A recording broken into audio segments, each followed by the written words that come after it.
Guys, big boss season 6 66ാമത്തെ ദിവസം. അപ്പോൾ 66ാമത്തെ ഈ ഒരു ദിവസം ഇന്നത്തെ പോലെ രാവിലെ ഒരു ടാസ്ക് ഉണ്ടായിരുന്നു. ടാസ്കിൽ എന്ന് വെച്ചാൽ സംഭവം അർജുൻ അദൃശ്യനായിട്ട് ഇവിടെ എന്തുവാണ് പെർഫോം ചെയ്യണം. ബാക്കിയുള്ളവർ അവൻ അദൃശ്യനാണ് എന്നുള്ളതിൽ റിപ്ലൈ എന്ന് വെച്ചാൽ എന്തുവാണ് അവിടെ അവനില്ല എന്നുള്ള ഒരു ഫീലിൽ ബാക്കിയുള്ളവരും പെരുമാറണം. അങ്ങനത്തെ കുറച്ച് അതായത് സാധനമായിരുന്നു രാവിലത്തെ ടാസ്ക്കായിട്ട് വന്നത്. അപ്പോൾ തന്നെ ഒരു ബസർ തുടങ്ങുന്ന തൊട്ട് അടുത്ത ബസർ തീരുന്നവരെയാണല്ലോ. അപ്പോൾ ബസർ കേട്ട് അവൻ തുടങ്ങിയപ്പം എല്ലാവരും അർജുനെ പോലുള്ള ഇങ്ങനെ ഒരു വൃത്തികെട്ടവൻ എന്നൊക്കെ പറഞ്ഞുകൊണ്ട് ഓരോന്നിങ്ങനെ സംസാരിക്കുന്നുണ്ട്. അവൻ ചപ്പാത്തി എടുത്തുകൊണ്ട് പോകണുണ്ട് അർജുൻ, അപ്പം ചപ്പാത്തി ഏറിപ്പോണ് എന്നൊക്കെ പറഞ്ഞുകൊണ്ട് അങ്ങനത്തെ കുറച്ച് കാര്യങ്ങൾ. പിന്നെ സ്വാഭാവികമായിട്ടും തോന്നും അത് കഴിഞ്ഞിട്ട് ശ്രീധുവിൻ്റെ അടുത്തോട്ട് പോണ്. അപ്പോൾ ശ്രീധു അവൻ അവിടെ ഇല്ല എന്നുള്ളതിൽ ഇത് എന്തുവാണ് റിപ്ലൈ ചെയ്യുന്നത്. ശ്രീധു ഞാൻ ചൊല്ലിയാവണം റൊമ്പ അഴക് എന്നൊക്കെ പറഞ്ഞുകൊണ്ട് ഇങ്ങനെ കോഴിത്തരം കാണിക്കാനായിട്ട് ആ ഒരു സംഭവത്തിൽ ഇങ്ങനെ പോകുന്നുണ്ട്. അത് കഴിഞ്ഞിട്ട് എന്തുവാണ് അവിടെ ഇരിക്കുന്നവരെ തലയിലും മുഖത്തൊക്കെ ക്രീമൊക്കെ വാരി തേക്കുന്നുണ്ട്. എന്ന് വെച്ചാൽ അദൃശ്യനല്ലേ, തനിയെ ക്രീം തേക്കുന്ന മക്കളവർക്കൊന്നും റിപ്ലൈ ചെയ്യാൻ പറ്റത്തില്ല. പിന്നെ ബക്കറ്റിൽ വെള്ളം കൊണ്ടുവന്നുണ്ട് ഋഷിയെയും മറ്റേ സായയുടെ പുറത്തൊക്കെ ഒഴിക്കുന്നുണ്ട്. ഐസ് കൊണ്ടുവന്നിട്ട് അതും ഇട്ടിട്ട് നിക്കറിൻ്റെ അകത്ത് ഇടുന്നുണ്ട്. അങ്ങനത്തെ കുറച്ച് വിരളത്തരമൊക്കെ കാണിക്കുന്നുണ്ട്. അപ്പോൾ ഇതെല്ലാം കുറച്ച് നേരം ഉണ്ടായിരുന്നു. ഒരു അരമണിക്കൂർ അടുപ്പിച്ച് ഇങ്ങനത്തെ ഇവൻ്റെ ഈ ഒരു ടാസ്ക് ഉണ്ടായിരുന്നു. അത് കഴിഞ്ഞപ്പോൾ ബസറായിട്ട് ടാസ്ക് തീർന്നു. അത് കഴിഞ്ഞ് ഇപ്പം വീട്ടിൽ നിന്ന് ആൾക്കാർ വന്നുകൊണ്ടിരിക്കുകയാണല്ലോ. അപ്പോൾ ഇങ്ങനെ പാട്ടൊക്കെ ഇട്ട് അമ്മയായിട്ട് റിലേറ്റ് ചെയ്ത ആ ഒരു സംഭവം, ആ ഒരു പാട്ടാണ് വന്നത്. അപ്പം എല്ലാവരും ആകാംക്ഷയായിട്ട് ഡോർ ലോക്കായി, ഡോർ തുറക്കാനായിട്ടുള്ളതിൽ ഇങ്ങനെ നിന്നപ്പം അവിടെ നിന്ന് വെളിയിൽ നിന്ന് കാറിലാണല്ലോ ഇപ്പോൾ വരുന്നത്. അപ്പോൾ കാറിൽ വന്ന് ഇങ്ങനെ ഇറങ്ങി കണ്ടപ്പോൾ അവന് എന്തോ ഒരു ഇത് കണ്ടപ്പോൾ മനസ്സിലായി അർജുൻ്റെ വീട്ടിൽ നിന്നാണ്. കാല് കണ്ടപ്പോൾ അറിയാം തള്ളയാണ്. അപ്പോൾ അർജുൻ്റെ വീട്ടിൽ നിന്ന് അർജുൻ്റെ അമ്മയും സഹോദരിയാണ് വന്നത്, ചേച്ചിയും.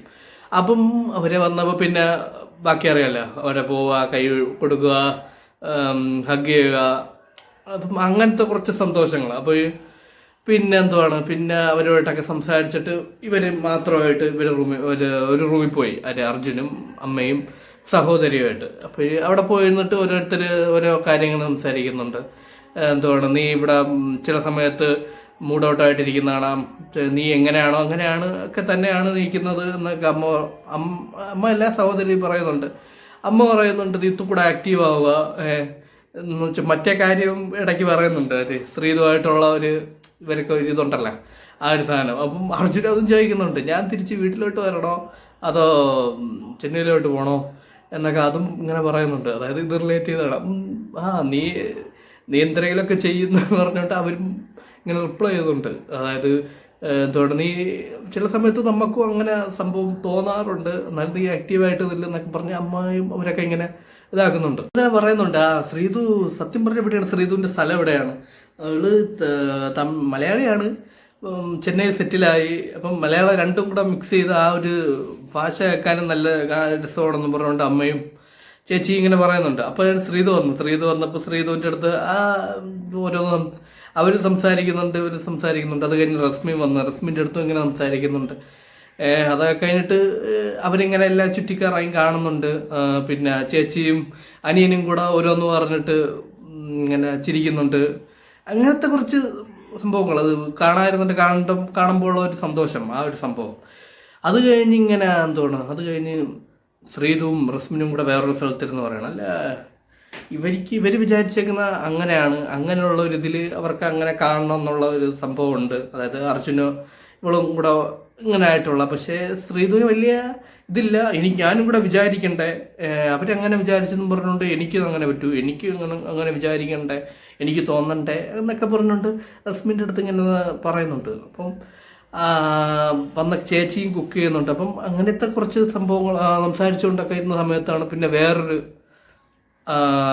അമ്മ റിലേറ്റ് ചെയ്ത് വേറൊരു പാട്ട് വന്നത്. അപ്പോൾ എല്ലാവർക്കും കുറേ പേർക്ക് പ്രഡിക്റ്റ് ചെയ്ത്, സ്വാഭാവികമായിട്ടും അൻസിബയുടെയും ഋഷിയും ഫ്രണ്ട് ആയതുകൊണ്ട് അവരെ പാരൻസ് ഒരുമിച്ച് വന്നതുകൊണ്ട് അർജുനും ശ്രീധുവും ഇതായതുകൊണ്ട് അവരെ ഒരുമിച്ച് വന്ന് എന്നുള്ളതിൽ ശ്രീധുവിൻ്റെ ആയിരിക്കും പറഞ്ഞ് പ്രഡിക്റ്റ് ആയി. അപ്പം എല്ലാവരും ഇപ്പോഴും ആകാംക്ഷയോടെ വന്നപ്പോൾ പറഞ്ഞ പോലെ തന്നെ കാറിൽ നിന്ന് ഇറങ്ങി വന്നത് അൻസിബയുടെ നിന്ന് ശ്രീധുവിൻ്റെ അമ്മയായിരുന്നു.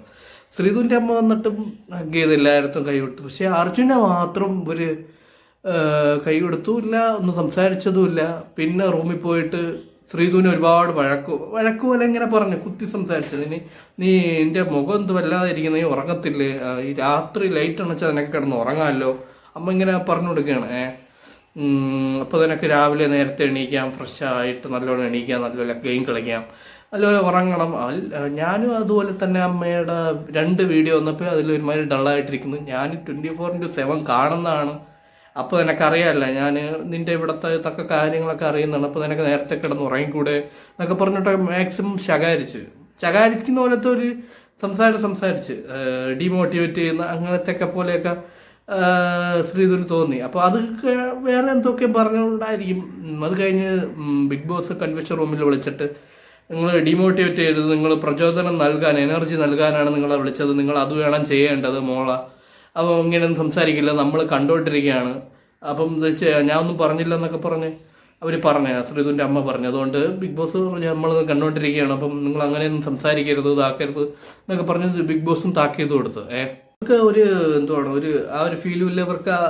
ശ്രീധു ഇങ്ങനെ അർജുൻ്റെ അടുത്ത് ഇങ്ങനെ ആയിട്ടുള്ള ആ ഒരു സാധനം താല്പര്യമില്ല, ഇഷ്ടമില്ല. ആ ഒരു സംഭവത്തിലാണ് അവർ നിൽക്കുന്നത്. അതായത് അർജുൻ്റെ സംസാരിച്ചത് പോലുമില്ല. അർജുനെ വിളിച്ച് സംസാരിപ്പിച്ചില്ല, അങ്ങോട്ട് പോയി സംസാരിച്ചില്ല. അർജുൻ്റെ പേരൻസിൻ്റെ അടുത്തും വലുതായിട്ട് സംസാരിക്കുന്നതായിട്ട് ഇതിൽ കാണിച്ചതുമില്ല. അപ്പം അവർക്ക് എന്തോ ഒരു താല്പര്യക്കുറവും ആ ഒരു അതിനോട് എന്നൊക്കെ പറയുന്നത് വന്നിട്ട് സംസാരിക്കാമല്ലോ, അതുപോലും ചെയ്യാതെ അവർ ഇങ്ങനെ ഇരിക്കുന്നതാണ് ഇത് കണ്ടത്. പിന്നെ അത് കഴിഞ്ഞ് വേറൊരു ടാസ്ക്കാണ് വന്നത്. ടാസ്ക് വായിച്ചത് ശ്രീധുവിൻ്റെ അമ്മയ്ക്ക് മലയാളമൊക്കെ അറിയാം കേട്ടോ. അപ്പം ശ്രീധുവിൻ്റെ അമ്മയാണ് ടാസ്കിൻ്റെ സംഭവങ്ങൾ വായിച്ചത്. മറ്റേ ഇതുണ്ടല്ലോ, എങ്ങനെ ചെയ്യണം എന്നുള്ള ഒരു നോട്ടീസ് ഉണ്ടല്ലോ, ആ സാധനം. അപ്പോൾ ടാസ്ക് എന്ന് പറഞ്ഞാൽ 4 ടീമിൽ നിന്നും വന്നിട്ട് പാത്രങ്ങൾ കഴുകാനായിട്ടുള്ള തേങ്ങ, ചകിരിയും പാത്രങ്ങളും, കുക്കർ, കിണ്ണികൾ ഇതെല്ലാം ഉണ്ട്. ഒരു പൈപ്പും വെച്ചിട്ടുണ്ട്. പൈപ്പിൽ നിന്ന് വെള്ളം എടുത്ത് പെട്ടെന്ന് കഴുകി എത്ര പ്ലേറ്റ് കൂടുതൽ വയ്ക്കുന്ന അതാണ് സംഭവം. അപ്പോൾ 4 ടീമിൽ നിന്നും 3 പേര് പങ്കെടുക്കും. അതിൽ ഒരാൾ വിധികർത്താവും ആവും. അപ്പോൾ ആ ഒരു ടാസ്ക് രസകരമായിട്ടുള്ള ടാസ്ക് ആയിരുന്നു. അത് പൈപ്പിൽ വെള്ളം എടുക്കാനായിട്ടുള്ള അടി, അതിൻ്റെ ഇടയിൽ പൈപ്പ് ലാസ്റ്റ് പൊട്ടി. അഭിഷേകും നന്ദനയായിട്ട് ഒരു ഗുസ്തിയിൽ അതൊന്ന് പൊട്ടി. അപ്പം ടാസ്ക് കഴിഞ്ഞ് കുറച്ച് നേരം ഉണ്ടായിരുന്നു ആ ടാസ്ക്, പാത്രം കഴുകി. അങ്ങനെ റിസൾട്ടിൽ ഫസ്റ്റ് നമ്മളാ ജിൻഡോയുടെ ടീമായിരുന്നു. ജിൻഡോയും ഡെന്നാണ് ഫസ്റ്റ് വന്നത്. ജിൻഡോ, നന്ദനയും റസ്മിനും കൂടെ ഉള്ള, അതായത് ഒരു 13 ഒരു 15 പാത്രം ഉണ്ടായിരുന്നു കഴുകി വെച്ചത്.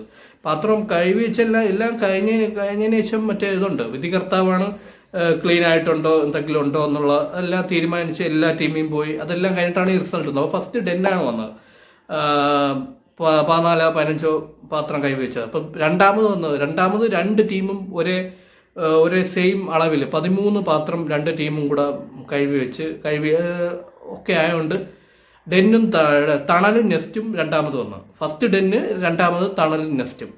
പിന്നെ മൂന്നാമത് പീപ്പിൾസ് ടീമാണ് ഇപ്പോഴത്തെ പവർ ടീമിനെ പേര് മാറ്റി പീപ്പിൾസ് ടീം ആക്കിയതാണല്ലോ. അപ്പോൾ മൂന്നാമത് പീപ്പിൾസ് ടീമാണ് വന്നത്. അപ്പം അങ്ങനെ ടാസ്ക് റിസൾട്ട് വന്ന് ജയിക്കുമ്പോഴുള്ള ഡാൻസും അത് കണ്ടിച്ചിരിക്കാൻ പാരൻസും അങ്ങനത്തെ ഉള്ള സംഭവങ്ങളായിട്ട് ആ ടാസ്ക് കഴിഞ്ഞു. നൈറ്റൊക്കെ ആയപ്പോൾ 2 പാരൻസ് അവരെല്ലാവരും കൂടെ 2 പാരൻസും കൂടെ ചേർന്ന്, പാരൻസും അവിടെ നിന്നുള്ള പെണ്ണുങ്ങളും എല്ലാവരും കൂടെ ചേർന്നിട്ട് ഡാൻസ് കളിച്ച്. അത് കളിക്കാനായിട്ട് അവർ കൊളാബറേറ്റ് ചെയ്ത് കേട്ടോ ശ്രീധുവിൻ്റെ അമ്മ ആണ് എനിക്ക് കണ്ടിട്ട് മനസ്സിലായത്. അപ്പം അങ്ങനത്തെ കുറച്ച് രസകരമായിട്ടുള്ള ആഘോഷങ്ങളും ജിൻഡോയുടെ ഡാൻസും സംഭവങ്ങളും എല്ലാം കൂടെ ആയിട്ട് അങ്ങനത്തെ രാത്രി അതങ്ങ് കഴിഞ്ഞ്.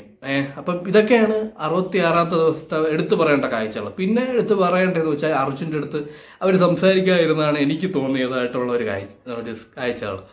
അപ്പം അവർക്ക് സംസാരിക്കായിരുന്നു. അപ്പം ഇതൊക്കെയാണ് 66ാമത്തെ ദിവസത്തെ കാഴ്ചകൾ. ഓക്കെ.